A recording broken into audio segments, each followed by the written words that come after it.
പ്രിയപ്പെട്ട ഷാലോം പ്രേക്ഷകരെ, നിത്യജീവൻ്റെ പാതയിലേക്ക് സ്വാഗതം.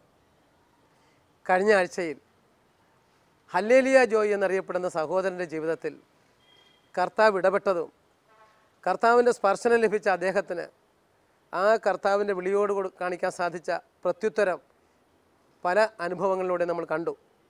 ഈ ആഴ്ചയിലും വീണ്ടും അദ്ദേഹത്തിൻ്റെ ജീവിതത്തിലെ കർത്താവിൻ്റെ ഇടപെടലുകളെ കാണുവാൻ നമുക്ക് തൃശ്ശൂർ ജില്ലയിലെ തിരൂറുള്ള അദ്ദേഹത്തിൻ്റെ വസതിയിലേക്ക് പോകാം. ദൈവവചനം കാരുണ്യമായി പ്രഘോഷിക്കുന്ന ഒരു കുടുംബത്തിലേക്കാണ് ഇന്ന് നാം നിത്യജീവന്റെ പാതയിൽ കടന്നു ചെല്ലുന്നത്. തൃശൂർ മെഡിക്കൽ കോളേജിൻ്റെ അകത്തളങ്ങളിൽ ഹൃദയത്തിലേറ്റുവാങ്ങിയ സുവിശേഷത്തിൻ്റെ സന്തോഷം സ്നേഹമായി ഇവർ പങ്കുവയ്ക്കുന്നു. ഇത് തൃശൂരുള്ള ഹല്ലേലൂയ ജോയിയും ഭാര്യ പുഷ്പ ജോയിയും. യുവത്വത്തിൽ ഹൃദയത്തിലേറ്റുവാങ്ങിയ ക്രിസ്തുദർശനം അഗതികൾക്കും അനാഥർക്കുമായി പങ്കുവയ്ക്കുന്ന ജീവിതങ്ങൾ. തൃശൂർ മെഡിക്കൽ കോളേജിൽ ആരോരുമില്ലാതെ ഒറ്റപ്പെട്ടു പോകുന്ന രോഗികൾക്ക് ഭക്ഷണം നൽകുവാനും ഇവർ ഈ ശുശ്രൂഷയെ ഉപയോഗിക്കുന്നു. ആകാശപ്പറവയിലെ ബഹുമാനപ്പെട്ട കുറ്റിക്കലച്ചനിൽ നിന്നുള്ള ശുശ്രൂഷാ ദർശനങ്ങളും തിരുസഭയുടെ സ്നേഹവും ഈ ശുശ്രൂഷകനും കുടുംബത്തിനും മാർഗദീപമാകുന്നു. ദിവസവും രാവിലെ മെഡിക്കൽ കോളേജിലെത്തുകയും അവശരായ രോഗികളെ കുളിപ്പിക്കുകയും ഭക്ഷണം നൽകുകയും ചെയ്യുക വഴി സാഹോദര്യ സ്നേഹത്തിൻ്റെ പുതിയ മഴവില്ലുകൾ ഇവർ ഇവിടെ തീർക്കുന്നു.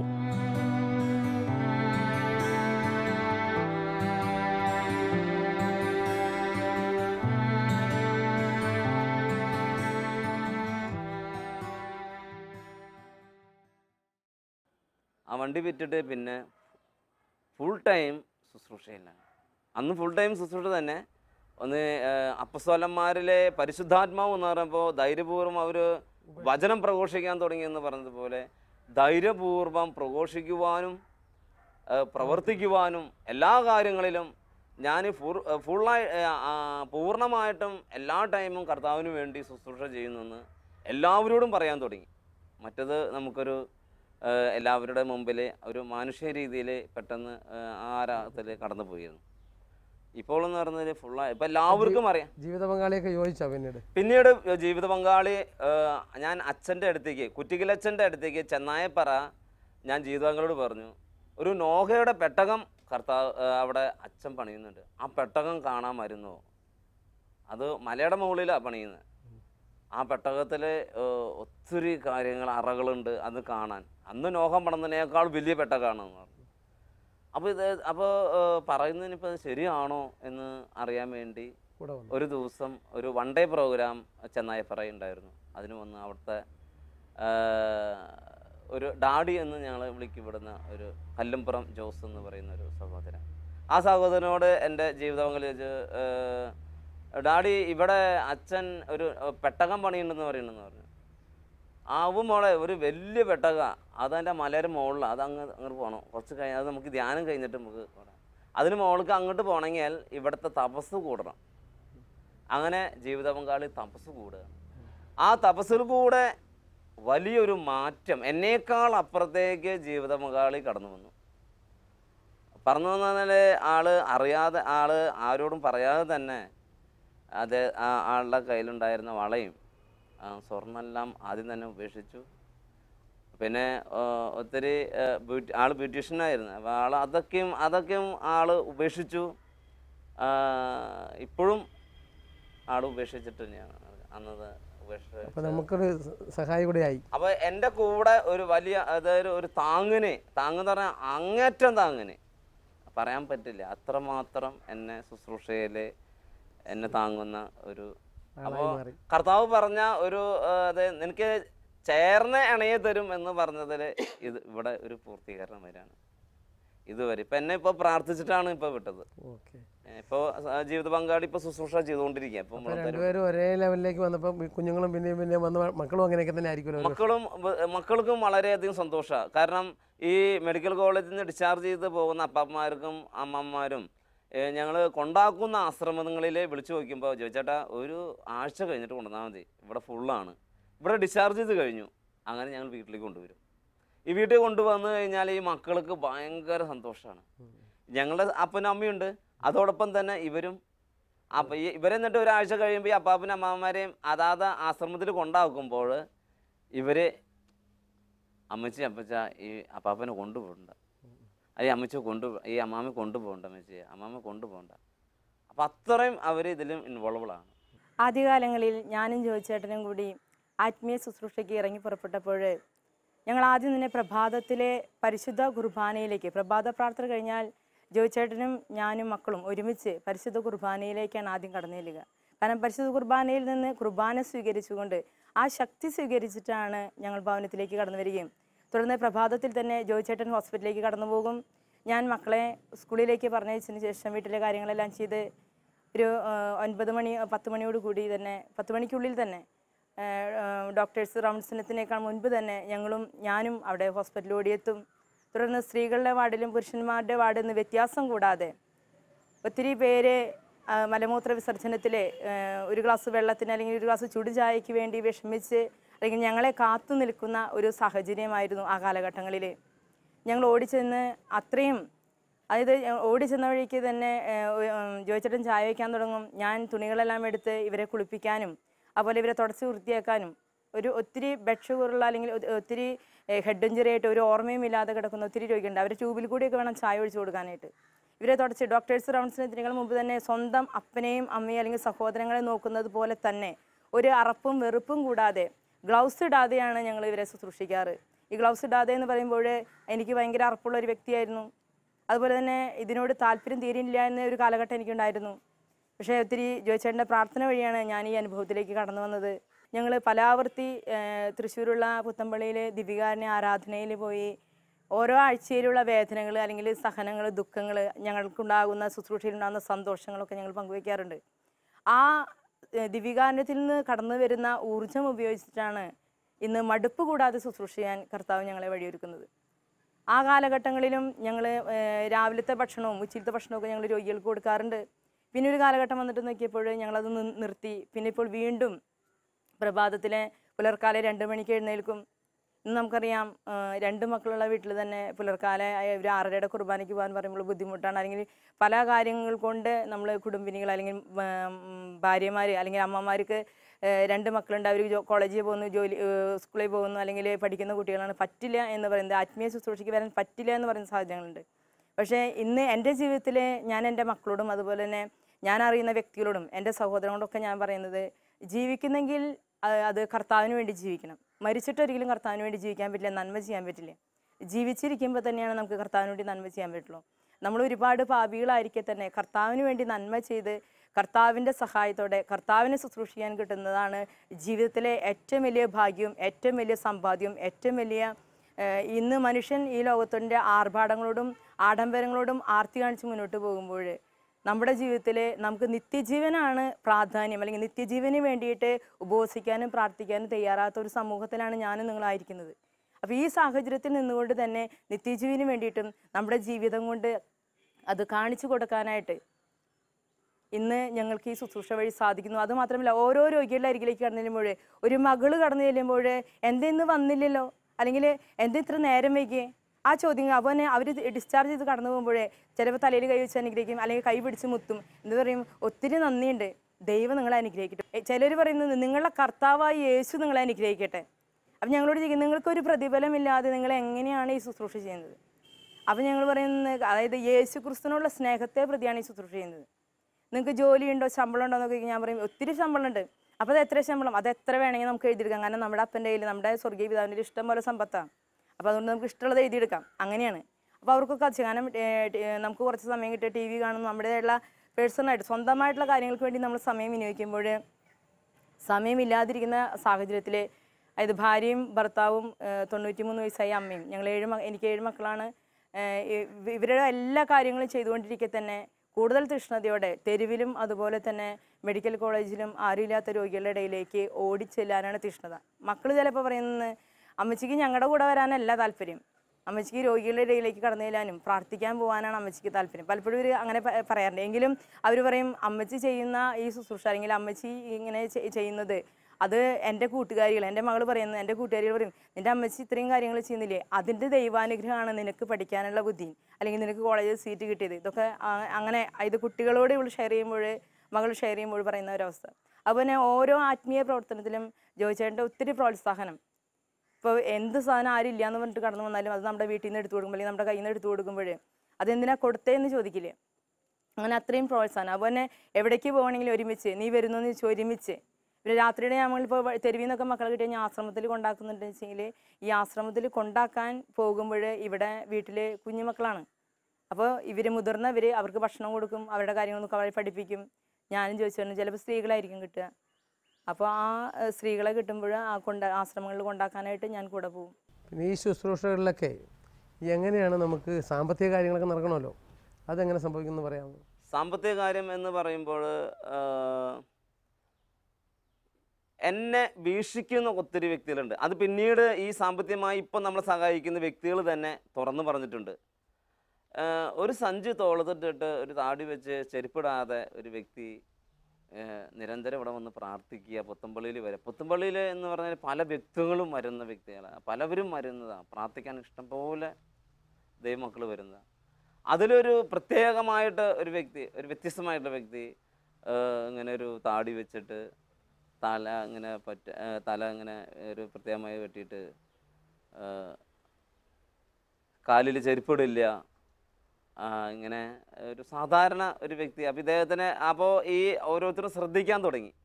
പിന്നെ ചിലർ പറയാൻ തുടങ്ങി, നിങ്ങൾ എന്താണ് ചെയ്യുന്നത്? അപ്പോൾ ഞാൻ പറയും, ഇങ്ങനെ രോഗികളെ ശുശ്രൂഷിക്കുകയാണ്. അപ്പോൾ ആദ്യ കാലഘട്ടത്തിലേക്ക് എന്ന് പറയുമ്പോൾ നമ്മൾ ചെന്ന് ഓരോരുത്തരോടും ഇങ്ങനെ, ഒരു സഹോദരന് ഒരു മുണ്ട് വേണം, ആ മുണ്ട് ഒരു മുണ്ടേ ഉള്ള ഒരു രോഗിക്ക്, അപ്പോൾ അതൊരു മുണ്ട് വേണമെന്ന് പറയുമ്പോൾ, നിനക്ക് പോയി വല്ല ജോലി ചെയ്ത് ജീവിച്ചോടെ, നീ എന്താ നിനക്ക് മുണ്ട് കൊടുക്കാനൊക്കെ ആയിട്ട് ആശുപത്രിയിൽ മറ്റുള്ളവർക്ക് ഉണ്ട്, നിന്നെ അവിടെ ആരും നിർത്തിയിട്ടില്ലല്ലോ, അങ്ങനെ പറയുന്ന ഒരു വിഭാഗക്കാരുണ്ടായിരുന്നു. പക്ഷെ അതെല്ലാം കേട്ടിട്ട് വീണ്ടും വളരെ സന്തോഷത്തോടെ വീണ്ടും അവർക്ക് വേണ്ടുന്ന മറ്റു കാര്യങ്ങൾ, മരുന്ന് മേടിക്കേണ്ട കാര്യങ്ങൾ, പുറത്തുനിന്ന് മരുന്ന് മേടിക്കേണ്ട കാര്യങ്ങൾ അതിനുള്ള സാമ്പത്തികം എവിടെ നിന്ന് കിട്ടുമെന്ന്. അപ്പോൾ ഇവർ ഈ പറയുന്ന വ്യക്തികൾ തന്നെയാണ് പിന്നീട് അവർ പറയുന്നതെന്ന് വെച്ചാൽ, ഈ സാമ്പത്തികമായ കാര്യങ്ങൾ ഇതിങ്ങനെ കാര്യങ്ങൾ ഇങ്ങനെ വേണമെന്ന് പറഞ്ഞ് ചെല്ലുമ്പോൾ ഇവർ ഇങ്ങനെ ആദ്യം ഇങ്ങനെ ഒരു ചിത്താനുഭവത്തിൽ നമ്മൾ വിട്ടത്, പിന്നീട് അവർ വീക്ഷിക്കാൻ തുടങ്ങി. ഇദ്ദേഹം അന്വേഷിച്ചറിഞ്ഞു ഇദ്ദേഹം ഇവിടെ ചെയ്യുന്ന ഒരു വ്യക്തിയാണ്. അങ്ങനെയാണ് പലരും ഇതിലേക്ക് എന്നെ സഹായിക്കാനായിട്ട് തുടങ്ങി. മറ്റേതെന്ന് വെച്ചാൽ, ഒരു രോഗി ആ മുണ്ടിൽ ലാട്രിന് പോയി കഴിഞ്ഞാൽ അത് അങ്ങനെ തന്നെ കൊണ്ടുപോയിട്ട് അലക്കി, അത് അലക്കി ഇട്ടിട്ട് ഉണക്കിയിട്ടാണ് പിറ്റേ ദിവസം അവർക്ക് ഉടുപ്പിക്കുക. ഉടുതുണിക്ക് മറുതുണിയില്ല എന്ന് പറയുന്നത് പോലെയായിരുന്നു നമ്മുടെ ആദ്യ കാലഘട്ടത്തിൽ.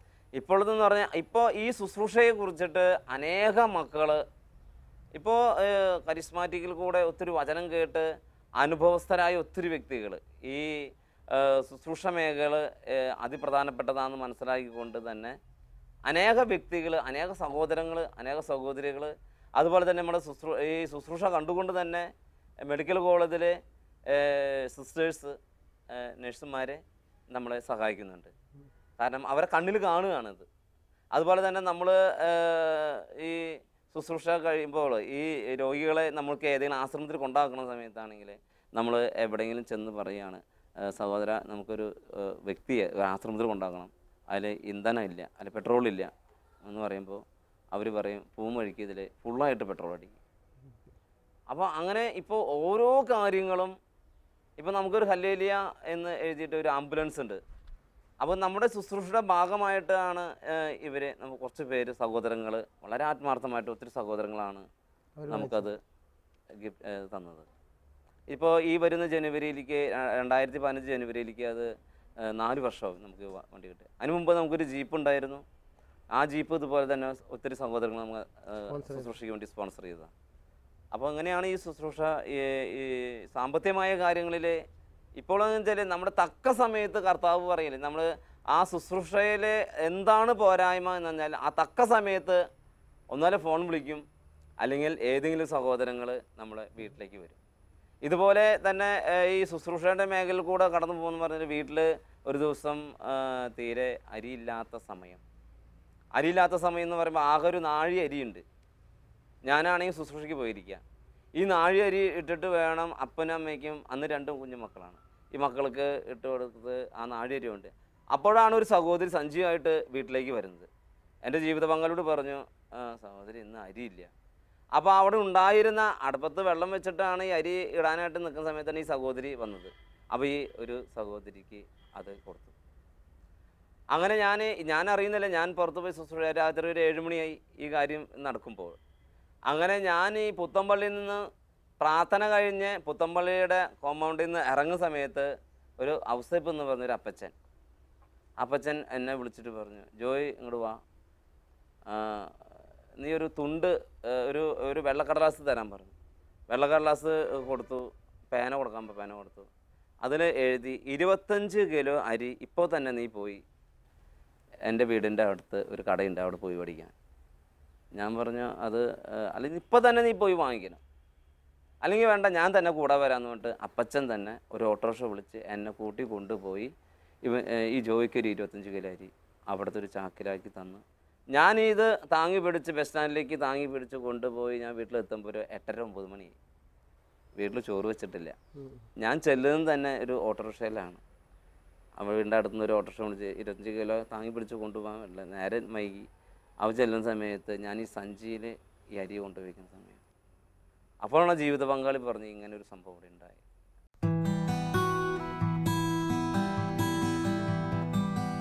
എല്ലാം നഷ്ടപ്പെട്ടവർക്ക് ആശ്വാസമായി, രോഗികൾക്ക് സാന്ത്വനമായി ഇവർ ഈ മെഡിക്കൽ കോളേജിലും പരിസരത്തും വിവിധ ശുശ്രൂഷകൾ ചെയ്തു വരുന്നു. തിരുവചനത്തിൻ്റെ ദർശനങ്ങളും മുറിവുണക്കുന്ന ഈശോയോടുള്ള അതിരറ്റ സ്നേഹവും കാരുണ്യമായി ഇവർ പ്രഘോഷിക്കുന്നു.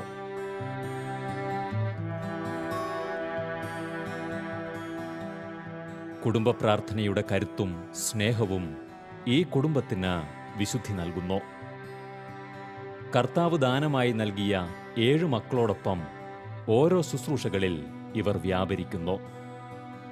ദിവസവും ഭക്ഷണം നൽകിയും മറ്റ് രോഗികൾക്കായുള്ള ശുശ്രൂഷകൾ ചെയ്തും ഇവർ സുവിശേഷത്തിൻ്റെ സാക്ഷികളാകുന്നു. ഹല്ലേലൂയ എന്നെഴുതിയ ഈ വാഹനം പാവങ്ങളുടെ കണ്ണുനീർ തുടയ്ക്കുന്ന വലിയ കൂടാരമായി ഇവർക്ക് മുൻപിൽ മാറുന്നു. വിശുദ്ധ മത്തായിയുടെ സുവിശേഷം 25-ാം അധ്യായം 31 മുതലുള്ള തിരുവചനങ്ങളിൽ നമ്മൾ കണ്ടുമുട്ടുന്നത് അവസാന വിധിയെക്കുറിച്ച് ഈശോ പങ്കുവെക്കുന്ന വചനഭാഗങ്ങളാണ്. അവിടെ ഈ ചെറിയവരിൽ നിങ്ങൾ ഒരുവന് ചെയ്തു കൊടുത്തപ്പോൾ എനിക്ക് തന്നെയാണ് ചെയ്തു തന്നതെന്ന് ഈശോ പങ്കുവെക്കുകയാണ്. ഏകദേശം ഒരു 4 വർഷത്തോളമായി തൃശ്ശൂരിൻ്റെ മധ്യത്തിലുള്ള മാർക്കറ്റിലെ ഒരുപാട് വ്യക്തികളെ ഒന്നുചേർത്ത് ഹല്ലേലൂയ എന്നൊരു പ്രാർത്ഥനാ ഗ്രൂപ്പിൻ്റെ പ്രവർത്തനങ്ങളുമായിട്ട് ഞാൻ പരിചയപ്പെടാൻ തുടങ്ങിയിട്ട്. ജോയി ചേട്ടൻ എന്ന ചേട്ടനാണ് ഇതിനൊക്കെ നേതൃത്വം കൊടുക്കുന്നത്. തൃശ്ശൂരിൻ്റെ മാർക്കറ്റിൽ ജോലിക്ക് വരുന്ന ഒരുപാട് ചേട്ടന്മാരെ ഒന്നിച്ചേർത്തും അവരുടെ കുടുംബാംഗങ്ങൾ ഒന്നിച്ചേർത്തുമൊക്കെ ഈ പ്രാർത്ഥനാ കൂട്ടായ്മയ്ക്ക് ജോയി ചേട്ടൻ നേതൃത്വം കൊടുക്കാറുണ്ട്. ഞാൻ ഇവരെ പരിചയപ്പെട്ടപ്പോൾ എനിക്ക് വലിയ അത്ഭുതമായിരുന്നു. കാരണം പ്രാർത്ഥനാ കൂട്ടായ്മയിൽ മാത്രം ഒന്നിച്ചു ചേരുന്ന ഒരു പ്രവർത്തനമല്ല ഹല്ലേലൂയ പ്രാർത്ഥനാ കൂട്ടായ്മയുടേത്. മറിച്ച് ഈ ചെറിയവരിലേക്ക് ഈശോയുടെ വചനം അനുസരിച്ച് ഇറങ്ങിത്തിരിക്കാനുള്ള വലിയ മനസ്സും ആ കൂട്ടായ്മയ്ക്കുണ്ട്. അതുകൊണ്ട് തന്നെ മെഡിക്കൽ കോളേജിൽ ആരോരുമില്ലാതെ കഷ്ടപ്പെടുന്ന രോഗികളെ ശുശ്രൂഷിക്കാനും അവർക്ക് വേണ്ട എല്ലാ സഹായ സഹകരണങ്ങളൊക്കെ ചെയ്തു കൊടുക്കാനും വേണമെങ്കിൽ അവർ ഹോസ്പിറ്റലിൽ നിന്ന് ഡിസ്ചാർജ് ചെയ്യുമ്പോൾ വീട്ടിലേക്ക് കൊണ്ടുചെല്ലാനും വീടിനാവശ്യമായ എല്ലാ കാര്യങ്ങളും സഹായങ്ങളും ചെയ്തു കൊടുക്കാനും ഈ കൂട്ടായ്മയും മാത്രമല്ല ജോയി ചേട്ടൻ്റെ കുടുംബം മുഴുവനും ഇതിലേക്ക് ഇറങ്ങിത്തിരിക്കുന്ന ഒരു അനുഭവമാണ് ഇവരുമായിട്ട് പരിചയപ്പെട്ടപ്പോൾ എനിക്ക് കാണാൻ ഇടവന്നത്. തീർച്ചയായിട്ടും ഇവരുടെ കൂടെ ചേരാൻ സാധിച്ചത് വലിയ അനുഗ്രഹമായിട്ട് എനിക്ക് കരുതാറുണ്ട്. അങ്ങനെ ഈ ഒരു പ്രാർത്ഥനാ കൂട്ടായ്മ വലിയൊരു ത്യാഗോജ്വലമായിട്ടുള്ള സേവനവും അതുപോലെ തന്നെ പ്രവർത്തനങ്ങളുമാണ് മുന്നോട്ട് വയ്ക്കുന്നത്. ഇവരോട് ഞാൻ ചോദിക്കാറുണ്ട്, എന്താണ് ഇത്തരം പ്രവർത്തനങ്ങളിലേക്ക് ഇറങ്ങിത്തിരിക്കാനായിട്ട് ഇവർക്ക് പ്രചോദനമായിട്ട് തരുന്നത്?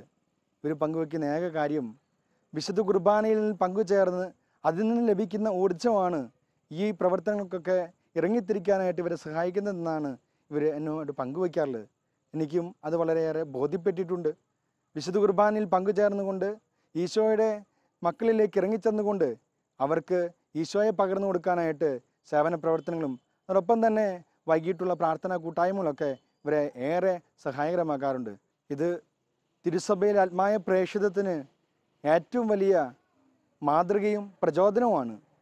എല്ലാവരെയും ഈ പ്രാർത്ഥനാ കൂട്ടായ്മയിലേക്കും അതുപോലെ തന്നെ ഇവരുടെ പ്രവർത്തനങ്ങളിലേക്കും ഇവരെ സഹായിക്കുന്ന എല്ലാവരെയും പ്രത്യേകമായിട്ട് തമ്പുരാൻ്റെ സന്നിധിയിലേക്ക് സമർപ്പിച്ച് പ്രാർത്ഥിക്കുകയാണ്. അപ്പോൾ ശരിക്കും പറഞ്ഞാൽ ദൈവപരിപാലനയിലാണ് ഈ കാര്യങ്ങളൊക്കെ മുന്നോട്ട് പോകുന്നത്. പൂർണ്ണമായിട്ട് ദൈവത്തിന്റെ പരിപാലനയാണ്, അത് നമുക്ക് അനുഭവിച്ചറിയാൻ പറ്റുന്നു.